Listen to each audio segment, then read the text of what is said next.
ऐतिहासिक फैसला दिया है। ऐतिहासिक इसलिए कि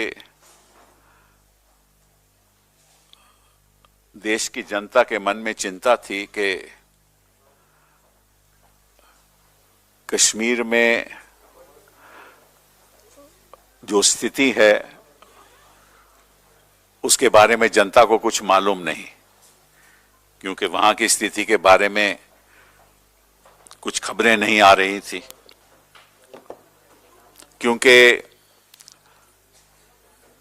144 का ऑर्डर सारे कश्मीर में ही लागू था। इसका मतलब कोई भी शख्स अपने घर से बाहर नहीं निकल पाता, और साथ साथ में टेलीग्राफ रूल्स के अंतर्गत इंटरनेट की सस्पेंशन थी, तो कोई कम्युनिकेशन नहीं था। तो कश्मीर में स्थिति क्या थी, वहां जनता के साथ क्या हो रहा है, उसके बारे में कुछ मालूम नहीं।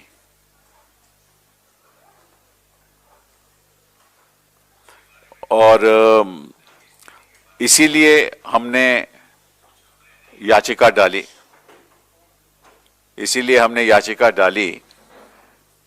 और जो 144 के ऑर्डर थे उसके बारे में हमने कहा कि इनको रद्द करना चाहिए और इनके मापदंड क्या होने चाहिए, 144 का ऑर्डर कैसे पास होना चाहिए, ये सुप्रीम कोर्ट को तय करना चाहिए। और क्या स्थिति में सारे जम्मू कश्मीर में इंटरनेट की सस्पेंशन हो सकती है या नहीं, उसके बारे में भी सुप्रीम कोर्ट को फैसला देना चाहिए।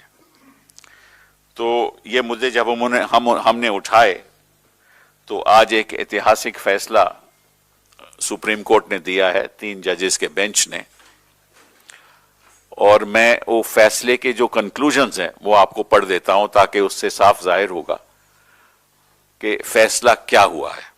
पहली बात, the respondents state the competent authorities are directed to publish all orders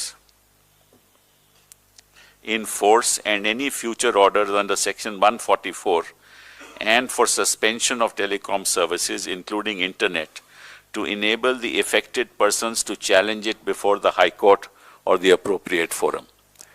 ये पहला, इस फैसले की पहली बात उन्होंने कंक्लूजन में बताई है। इसके पीछे मैं आपको बता दूं वजह क्या है। वजह क्या है कि जो भी 144 के ऑर्डर हैं, सभी ऑर्डर जनता को नहीं मालूम, कोर्ट को भी नहीं मालूम, क्योंकि जब हमने याचिका डाली तो उसमें कुछ ही ऑर्डर्स उन्होंने अपनी रिप्लाई में दिए, बाकी नहीं दिए। तो हमने ये सुप्रीम कोर्ट को कहा कि भाई हमें नहीं मालूम, आपको नहीं मालूम कि 144 के ऑर्डर कितने हैं जम्मू कश्मीर में और किस आधार पे 144 का ऑर्डर हुआ है।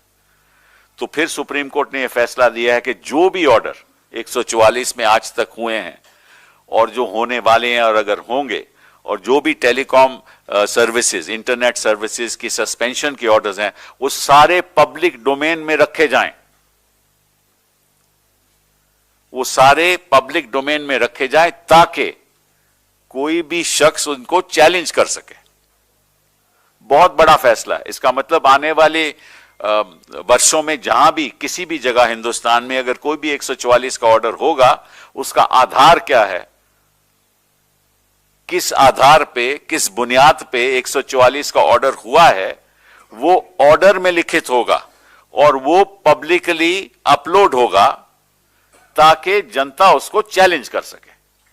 बहुत बड़ा फैसला है। दूसरी बात, we declare that freedom of speech and expression and freedom to practice any profession or carry on any trade, business or occupation over the medium of the internet enjoys constitutional protection under Article 19(1)(a) and 19(1)(g). The restriction upon such fundamental rights should be in consonance with the mandate under 19(2) and 19(6) inclusive of the test of proportionality। मतलब कि अगर कहीं law and order problem एक जगह पे है तो आप सारे स्टेट पे 144 नहीं लगा सकते, सारे स्टेट के इंटरनेट सस्पेंड नहीं कर सकते। आपको प्रोपोर्शनैलिटी का प्रिंसिपल अप्लाई करना होगा। मतलब कि कितनी रिस्ट्रिक्शन की जरूरत है। अगर उस एरिया में, छोटी एरिया में 24 घंटे के लिए, 12 घंटे के लिए, 6 घंटे के लिए, 2 दिन के लिए जरूरत है, तो उस रिस्ट्रिक्टेड एरिया में आप कर सकते हो। कितना डेंजर है उसके हिसाब से कितनी रिस्ट्रिक्शन होनी चाहिए। ये प्रोपोर्शनैलिटी प्रिंसिपल आपको ध्यान में रखना पड़ेगा जब आप कोई भी इंटरनेट रिस्ट्रिक्शन करोगे या कोई भी 144 का ऑर्डर करोगे। ये दूसरा फैसला। तीसरा, an order suspending internet services indefinitely is impermissible। मतलब ये कोई भी ऑर्डर कहे कि हम इंटरनेट सर्विसेज सस्पेंड करते हैं without a time frame is unconstitutional. आपको यह बताना होगा कि इतने घंटे के लिए हम कर रहे हैं। अगर आप विश्व में उदाहरण देखिए कि सबसे ज्यादा इंटरनेट का सस्पेंशन हिंदुस्तान में होता है।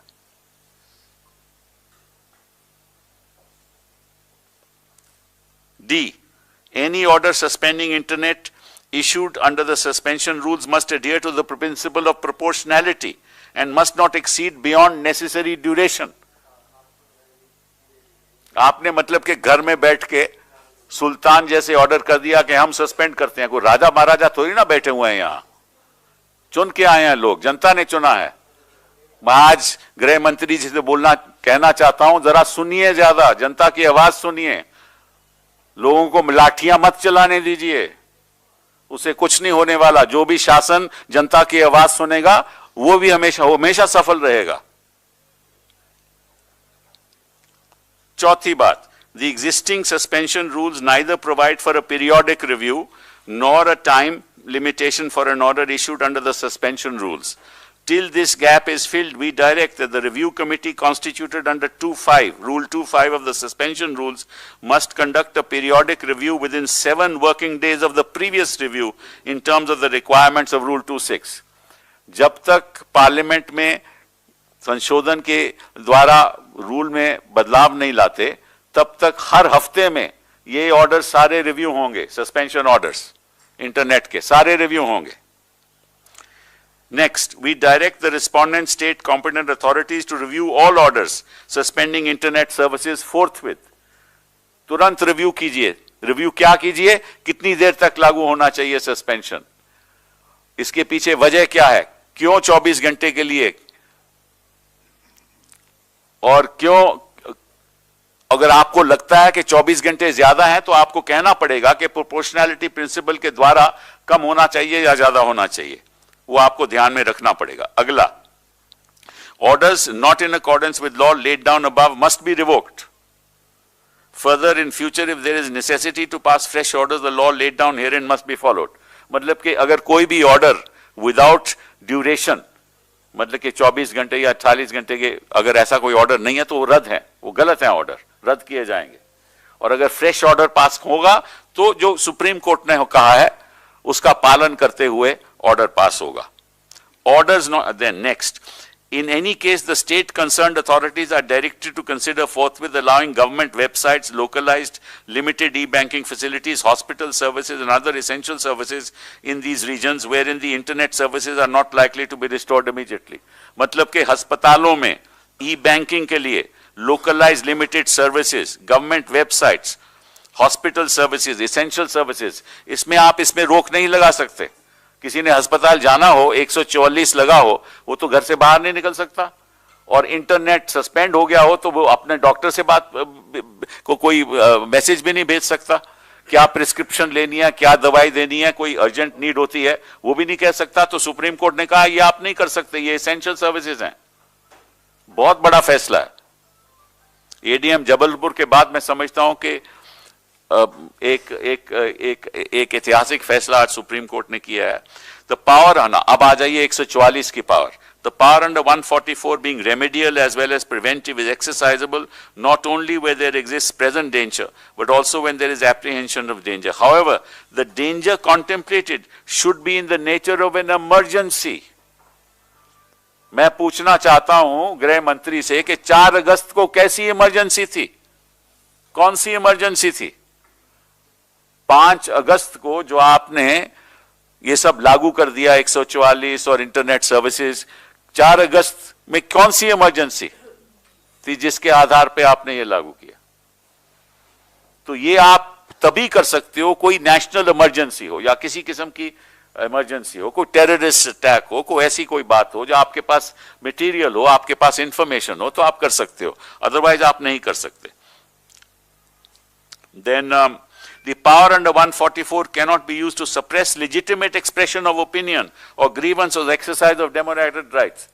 आप 144 का इस्तेमाल नहीं कर सकते to prevent freedom of expression or dissent.